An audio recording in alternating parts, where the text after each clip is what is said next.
Merry Christmas and Happy Holidays. This is my first video with the big patch, and I have to say that I'm disappointed. I can't believe that this is the game that we have to settle with until next year. So I'm just going to talk about the things that I don't like. It's not going to be as detailed as the speed video, but it's still going to be good.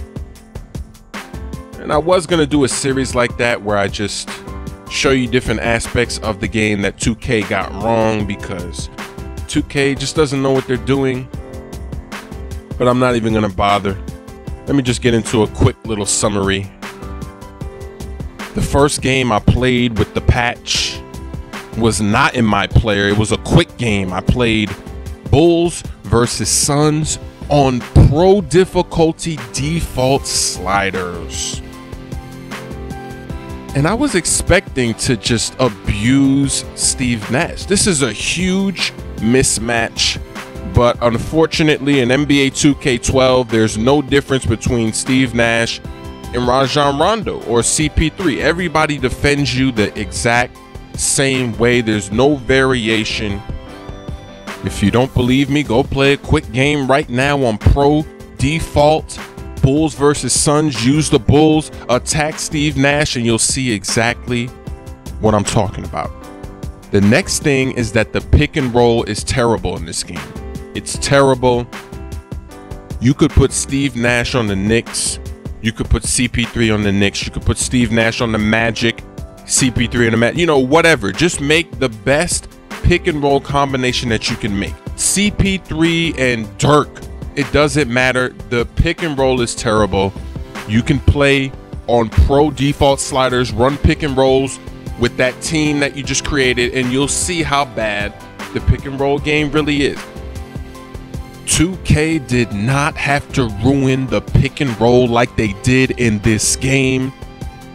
All they had to do was fix that lead pass cheese. People were lead passing players into the paint when they didn't have a path to the paint. There was already a defender in front of them defending them.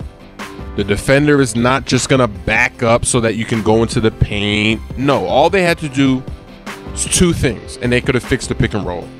Number one, if somebody leads somebody in the paint like that with a defender and they catch the ball, it's a charge. Why? Because you're leading them right into the defense. There's nowhere for them to go. They're not open. It's a charge. Or the second solution, the ball just goes out of bounds. You're leading somebody somewhere that they can't go, so the ball just goes out of bounds. They can't get there. So when you pass it, they try to move and they can't. There's a defender there. It's a charge. That's all they had to do. They didn't have to do what they did in this game, and they actually started trying to ruin the pick and roll in 2K11. Don't you remember that whole business where you would run a pick and then they wouldn't go to the rim? It was ridiculous. They just stand around. No, by default, after the pick, the player should always go to the rim. By default. If you want them to pop, you should have to hold the left trigger like we did in NBA 2K10. That's it. Okay, if there's a double team, the guy should not be standing there still trying to do a pick and roll. There's a double team. Get ready to catch the ball, take it to the rim strong. You didn't have to ruin the pick and roll like they did in this game. In this game, there isn't even any spacing. You call for a pick, and sometimes there's like a whole bunch of people around you, and they don't even move out of the way like they did in previous 2K games. They just let that pick and roll fly in the crowd. That's terrible. That's absolutely terrible. Then sometimes they come to set the pick on the wrong side. It's like, why would you want to set the pick on that side when all of the defense is right? You know, the pick and roll needs its own video. I'm just going to stop here. I'm not really going to talk too much about it. Just going to move on to the next thing. I already made the speed video, but speed doesn't just apply to fast breaks. It applies to action in the half court. Now, if you play my player mode, have you noticed that you can't backdoor cut on your defender? It's funny because the defense, a lot of the time, will deny you the ball. And sometimes it's a mismatch. Sometimes it's a big man that's slower than you, whatever. They're denying the ball. So you're thinking to yourself, you're like, they're going to get burned on that backdoor cut. They're trying to deny the ball so hard. But nope, as soon as you indicate on your controller that you're cutting backdoor, they go from denying the ball to somehow miraculously stepping back and being in the paint as you're going backdoor. And another thing that a lot of people don't seem to talk about, but I'm going to bring up right now, is moving through players on the court. Now, what I mean by this is, let's say you're defending the point guard and he's going from the left side of the court to the right side of the court. If there are players at the elbow or the free throw line, if there's players in your way, you have to make sure that you don't bump into them, because if you do, you're going to get caught in animations where you're stuck and you're trying to get around them, etc. But when you're on offense, now this is big. When you're on offense and you're doing the same thing, you're going from the left side of the court to the right, and there's players in the CPU's way, a lot of the times they don't bump. There's no bump. They just stay in their defensive stance and they keep moving as if nobody was there. A lot of times this happens. And this even happens when you don't have the ball. So let's say you're moving without the ball. You're like, okay, there's a couple of people here. I'm going to use them as a screen, or I'm going to go behind them so that CPU has to, it doesn't work. They just totally remove that aspect. So for you have to deal with other players on the court, but they don't. And this is a huge problem. I haven't heard a lot of people talking about this, but this is another game breaker. And when it happens to you, that triggers the CPU to go into attack mode. They'll either shoot a three or they'll start to drive. It's ridiculous. Then players are also making unrealistic speed bursts to get back into plays.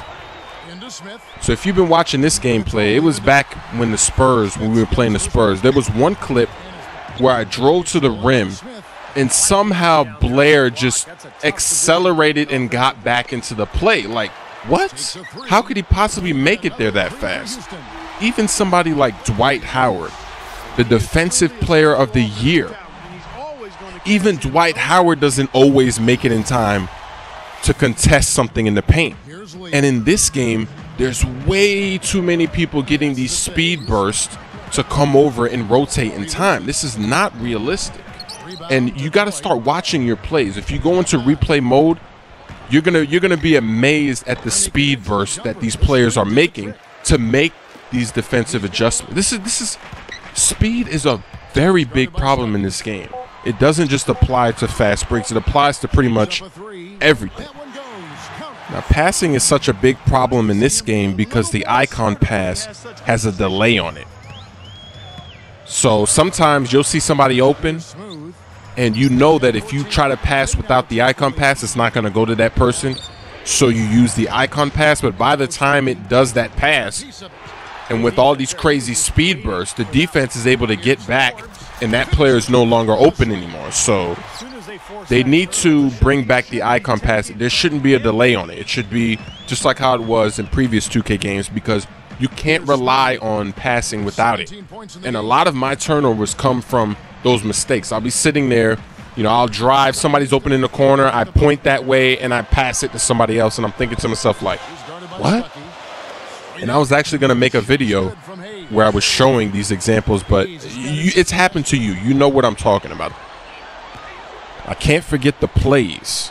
The plays in this game are terrible, especially in my player. They don't create good shots. Most of the time, it just wastes the shot clock. There's only maybe 10% of the plays that actually work. And since we can't manually select them for our players, we just have to hope that they have them. If they don't have the good plays, your offense will suffer. We already know that the pick and roll doesn't work. So now, offensively, it's very boring. There's not even a heat check. Before, we used to be able to see who's doing well. Maybe you didn't really notice that someone was getting hot That's what the heat check was for. Maybe somebody's getting a little cold. It just made it so much easier and so much better. Now the offense is just kind of like, ah. And the funny thing is, a lot of the plays that are in the game aren't even basketball plays. Like if you enable those auto plays to run, the ones that run automatically, a lot of those plays no one would ever do in the NBA. It's like, why don't they just put the plays in the game that teams actually use? This game still needs more fouls. There's not enough fouls happening. There's too many blocks. And it doesn't really seem to be a consequence for trying to swat something in the paint. It's like it just always works. Like even I get blocks sometimes on centers. One game I had like 5 blocks. It was just unbelievable how the blocking in the paint is just so. Players that can't even block shots are blocking shots. This video is almost over, and I'm not done ranting yet, but 2K13 is my player. We need sliders, and we need 3 sets of sliders. The first set is for us. It affects how we play. Then we need sliders for the CPU on our team. Yes, our team. Then we need sliders for the CPU on the other team. This would help alleviate some things because 2K, they don't know what they're doing. When this game first came out, the official 2K rosters had players that didn't even have their own layup and dunk packages. 2K doesn't know what they're doing. They don't know what they're doing with plays. We need to be able to set plays. They don't know what they're doing with sliders. We have to be able to edit these things because 2K doesn't know what they're doing. So we need sliders in 2K13. I might make a part 2, and I'll have some more 2K videos coming out in like a week or like a month.